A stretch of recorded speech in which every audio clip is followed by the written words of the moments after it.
On est 15 millions sur la Terre de juifs. D'accord? Il y a 1,5 milliard de Chinois, il y a... Qu'est-ce qu'on a fait? Qu'est-ce qu'on a fait de mal, de si mal, pour être haï de cette manière-là? Qu'est-ce qu'on a fait? J'aimerais qu'on m'explique. À Gaza, la journée a été marquée par la mort de 4 enfants palestiniens. Ils ont été victimes d'un nouveau raid d'Israël. Attention, les images peuvent choquer.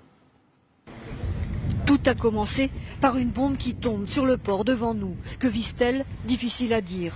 Nous repérons ensuite au large un navire israélien, puis un autre. Il semble s'approcher de la côte. Sous une chaleur écrasante, un groupe d'enfants joue sur la digue, quand soudain, un obus tiré depuis un navire touche une cabane de pêcheurs. Les enfants effrayés courent vers la plage. C'est alors qu'un second obus les atteint. 4 enfants sont tués sur le coup, plusieurs sont blessés.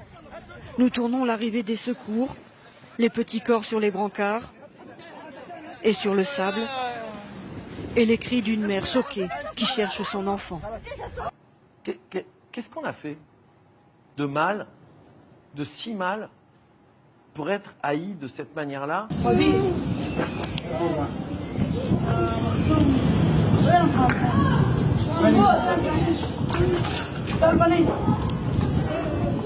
Qu'est-ce qu'on a fait?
Qu'est-ce qu'on a fait de mal, de si mal, pour être haï de cette manière-là? Une vidéo montrant un soldat israélien aux prises avec une famille palestinienne a fait le tour des réseaux sociaux pendant le week-end. La scène a été filmée vendredi dans le village de Nabi Saleh, en Cisjordanie. Un enfant de 11 ans, un bras dans le plâtre, est brutalement tenu contre un rocher par un soldat israélien. L'enfant se débat. Sa mère, ses sœurs et cousines viennent à la rescousse. Harcelé, frappé de toutes parts, le soldat israélien finira par lâcher prise à l'arrivée de son commandant.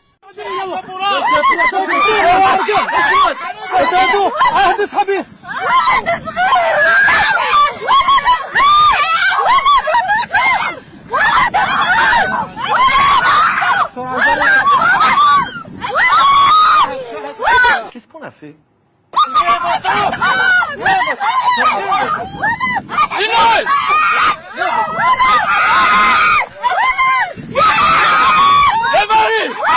Qu'est-ce qu'on a fait?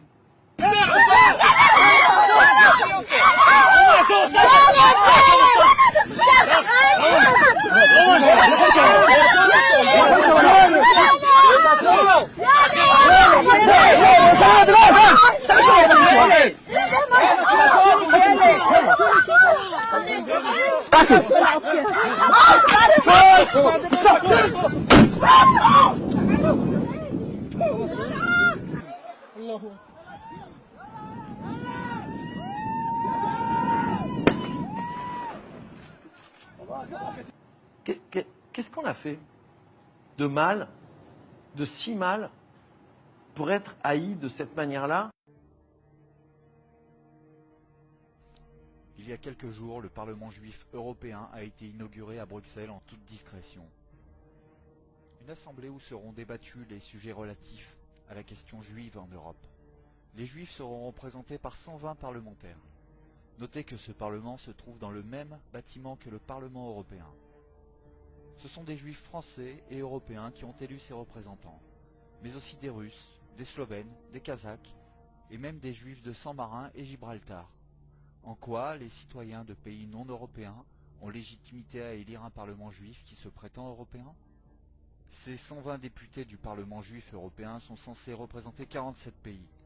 Cela en fait donc 20 de trop qui n'ont rien à voir avec l'Europe.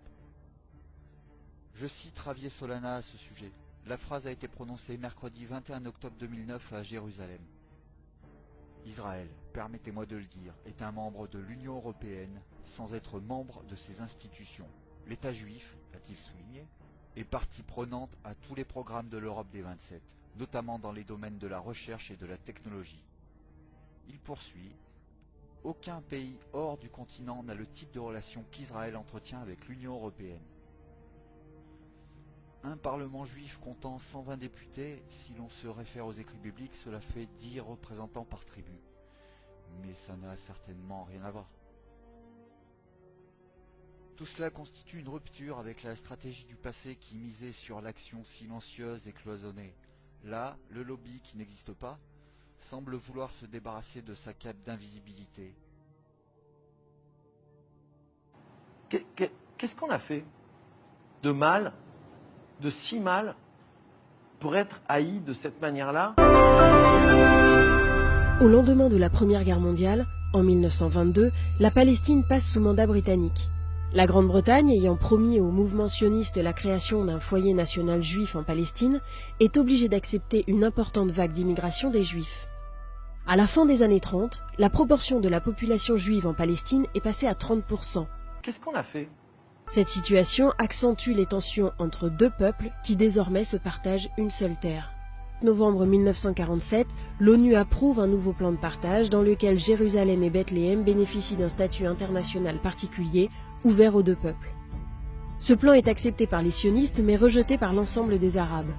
Malgré tout, Ben Gourion, fondateur du Parti travailliste israélien, proclame l'État d'Israël le 14 mai 1948. Qu'est-ce qu'on a fait? L'État d'Israël Qu'est-ce qu'on a fait? Et annexe une grande partie du territoire dévolu aux Palestiniens.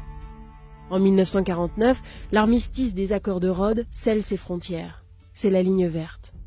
Les Palestiniens n'ont plus de territoire. Qu'est-ce qu'on a fait? En 1967, la guerre des 6 jours va mettre fin au statu quo. Israël, en réponse à des menaces voisines, envahit le Golan, le Sinaï, tous les territoires palestiniens, ainsi que Jérusalem. En 1973, la guerre du Kippour est engagée par les Égyptiens et les Syriens pour récupérer leur territoire. C'est un échec. Israël, soutenu par les États-Unis, réussit à dépasser les lignes. L'ONU demande un cessez-le-feu et des processus diplomatiques sont amorcés. Une partie du Golan est restituée à la Syrie en 1974 et le Sinaï sera rendu à l'Égypte en intégralité entre 1979 et 1982. En décembre 1987, la première intifada va montrer que les Palestiniens refusent l'occupation d'Israël. Qu'est-ce qu'on a fait? En 2000, la deuxième intifada éclate et la dernière phase des accords d'Oslo est un échec. Depuis, le conflit entre Israël et la Palestine dure toujours.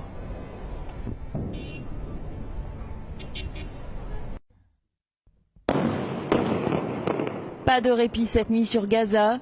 Aux raids aériens se sont succédé des interventions militaires de la marine israélienne. Qu'est-ce qu'on a fait? Hier, des bombardements avaient déjà détruit le siège du gouvernement. Qu'est-ce qu'on a fait? D'autres installations ont été visées, telles que le quartier général de la police, l'université islamique et le stade baptisé Palestine. Par ailleurs, au nord de Gaza, 2 Palestiniens ont été tués dans des raids, ce qui porte à 48 le nombre de Palestiniens tués à l'aube du 5e jour de l'opération Pilier de défense. Qu'est-ce qu'on a fait?